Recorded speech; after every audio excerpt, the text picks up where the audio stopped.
we help churches and lay leaders and individuals get involved in prison ministry at various levels. Perhaps the easiest thing we have is a correspondence-based ministry. Prisoners study Metanoia's materials. We have 5 courses that start off with basic theological concepts, a study in the Apostles' Creed, and they get into lengthier studies in the books of James and Ephesians. And we recruit people in Reformed churches to serve one-on-one with a prisoner. It's life-on-life discipleship ministry through correspondence. And it's very, very rewarding. It doesn't take much time, perhaps an hour or 2 per month, but it's very engaging and it's very encouraging to the person who's receiving the lessons, the student at the inside. I know from my own experience, I took many correspondence courses in my years in prison, and many times, if not all the time, you'd get the lesson back and it said 100% great job on the top, or something similar to that. There was no interaction, and many times it wasn't the same person grading it from lesson to lesson. Metanoia wants to have a real life-on-life relationship, and so you have the same student who studies the entire time you're working with Metanoia. You have the same student, and I'll tell you, there are men and women who've been engaged with the same student now for the last decade, and they have developed deep, real relationships with these men and women that are eternal, in my opinion, and there's nothing better than that for the glory of God. Another thing we do in the Metanoia Ministries is we provide life-on-life mentoring. In certain locations, we've raised up and trained men and women to go in and to live life with a prisoner one-on-one. They will visit the prisoner for anywhere from 90 minutes to 2 hours twice per month. So that's a time commitment of up to 4 hours plus travel time each month. And some of those relationships have been going on now for 5 or 6 years.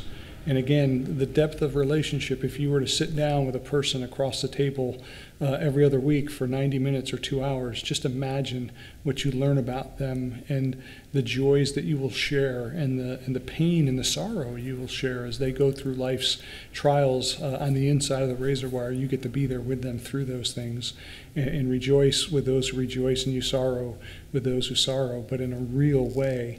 I've had many mentors tell me that they've never had such a relationship with another man or another woman, in the case of some of our women mentors, as they've had with this ministry. And so it's an opportunity for you to join with Metanoia and have a real deep, lasting impact on the kingdom, on the earth, for the kingdom of Christ and for His glory.